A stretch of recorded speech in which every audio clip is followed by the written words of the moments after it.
What's going on, guys? Super Savage 789 here, bringing you guys a video. Today we're doing What If the Movies Were Canon Part 4.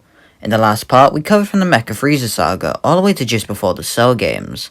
Cell had ended up absorbing Android 13, which gave him a massive boost in power. Over with our Z fighters, though they also got a boost in power, of Gohan being able to tap into Super Saiyan 2 at will. In the coming days, towards the Cell games, the Z fighters decide to all have a picnic and relax. After all, being stressed out for the worst isn't very smart. If they die, they die, and there's nothing much more they can do to stop that. During this picnic, though, a ship would land and steps out a bunch of soldiers. Behind them, two Saiyans by the names of Paragus and Broly step out looking for Prince Vegeta. Now feels like a good time to address the two Broly situation. Since it's all about the Z movies, and since the Super Broly is very circumstantial, and most likely won't happen, I feel like this will be the only Broly for the story. In the Broly movie, not much really changes during the start, except for the fact that Turles is present. Ultimately leads to Broly going berserk and entering the legendary Super Saiyan form. Everyone would begin to battle him, but his strength dwarfs all of that, leading to him bodying everyone. Gohan realizes that he needs to use his full power, and so he begins to power up. All the fighting stops as everyone turns towards Gohan as he transforms into a Super Saiyan 2. Gohan and Broly begin to battle, their fight being extremely intense. Gohan's tiny body means he can outspeed Broly, however Broly's strength is above that of Gohan's, leaving them in a stalemate. Everyone watches, not knowing who will come out on top. Goku realizes that he can't leave Gohan to carry out this burden, and that he needs to help. While Gohan and Broly battle, Goku gets some distance and begins to charge a Genki Dama while in Super Saiyan. All the Z fighters give Goku energy as he begins to gather energy from all around the cosmos. Back on Earth, while Cell stands in this tournament arena, he senses all these massive powers battling across the cosmos. He realizes that the Z fighters are all fighting. Something feels monstrous, and he senses in anticipation what's happening. He can feel Gohan's strength and realizes that they don't need the time to train any longer. The Cell games are going to start a little early. With the Genki Dama now complete, Goku tries to tell Gohan to move. Since Broly is too fast in pursuit though, this proves to be a difficult task, and he's left with a dilemma. So he decides to do the impossible and begins to absorb the Genki Dama. His power begins to rise drastically, catching the attention of everyone else. Broly rushes at Goku and throws a punch at him, but Goku moves his arm out of the way and gut punches him. He then blasts Broly into the meteor, leaving him in badly damaged, comatose state, where he is presumed dead. With the day now saved, our Z fighters begin to celebrate. That's when Gohan brings up that Cell is still on Earth, and they shouldn't stay on this planet for long. Goku agrees and tells everyone to place a hand on his back, while they all teleport back to Earth. When arriving on Earth, they'd immediately be met by Cell, and he is not happy. He shouts that they've been keeping all this power from him, and he won't stand for it. Screw the remaining time, the Cell games are gonna have a premature start. He wants the brat with the power right now.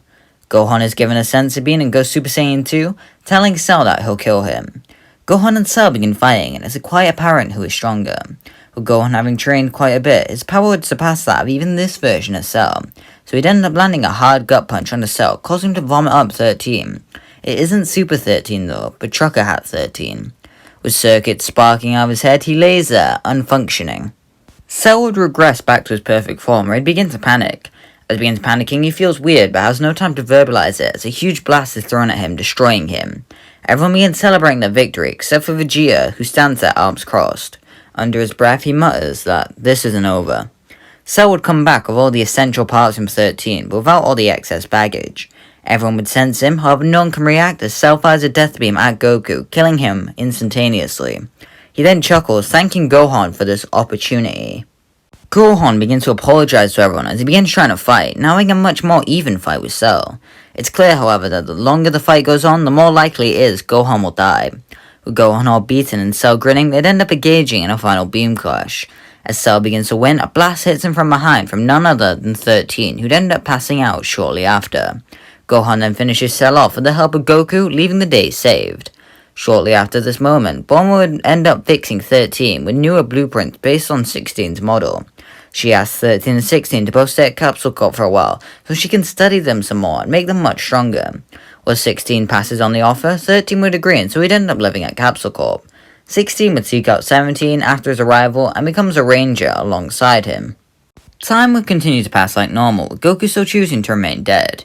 In other world, Goku would be doing intense training with King Kai, where he'd end up leaving a tiny crack in King Kai's planet.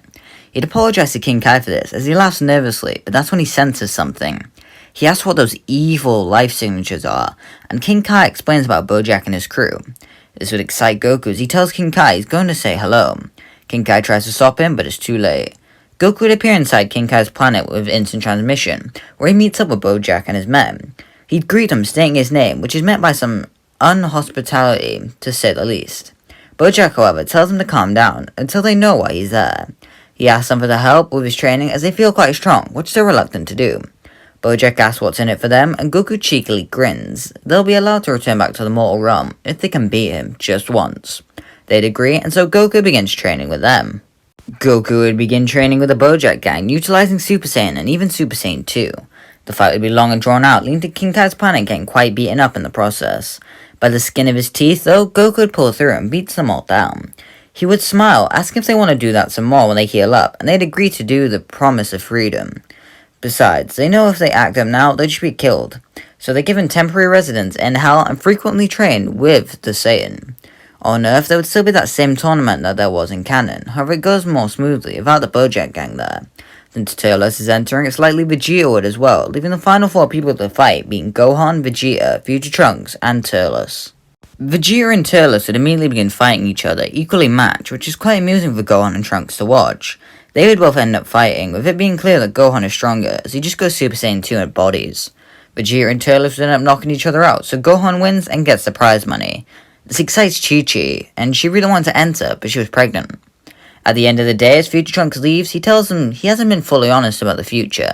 He didn't tell them about other threats in the future, they'll be even worse than that, the androids. He tells them that in around 7 years or so, Hell will open up, and the afterlife itself will break, telling them all not to slip up on their training. And with that, he takes his leave back to the future. In the coming years, everyone will be listening to Trunks' warning and training hard to avoid death. Gohan will make sure to keep up on his training as well as his studies to make sure that he can protect the world from any upcoming threats. He would also be in the limelight from a much earlier age due to winning the tournament from the Bojack movie. Gohan would end up training Goten as well when he is old enough to fight. While I'm sure Chi-Chi would also get in on these two sons, they would dwarf her power, so she'd end up sitting out a lot and getting a lot weaker. About 6 years after Cell, I think Videl would approach Gohan and ask him to train her early. This is due to his fame from winning in the tournament, as well as his father's background in tournaments. I'm sure that Gohan would nervously accept, and so he'd take Videl as a student early, meaning their relationship would blossom even quicker. Turles would end up having a child with Launch during this time, a little girl named Maki. She'd end up training with Turles, where she is told to be stronger than Trunks. Vegeta would say the alternative to his son. Little do they know that Trunks and Maki actually have crushes on each other in a very comedic scenes. Videl would end up learning about Shenron and states that she wants to go see him, which Goten seconds. With Maki and Trunks, the four would all head out to find the Dragon Balls. Broly's second coming goes the same for the most part, with Maki being there as well. Maybe Piccolo, Turles, and Vegeta show up, but nothing that had changed the ending. In Otherworld, Goku would have been training hard with the Bojack gang for the 7-year time skip, when they'd all be much stronger. While the Bojack gang wouldn't exactly turn good, they definitely ain't evil either, and would actually take up a job becoming Hell's protectors. Goku would also meet Pikkon and probably train with him as well, which is quite cool, and might potentially lead to more from him in the future. But that's going to be it. Make sure you like and subscribe and comment below in the next part. If you like this, make sure you give it a big thumbs up. 50 likes guarantees a part 5. And yeah, bye!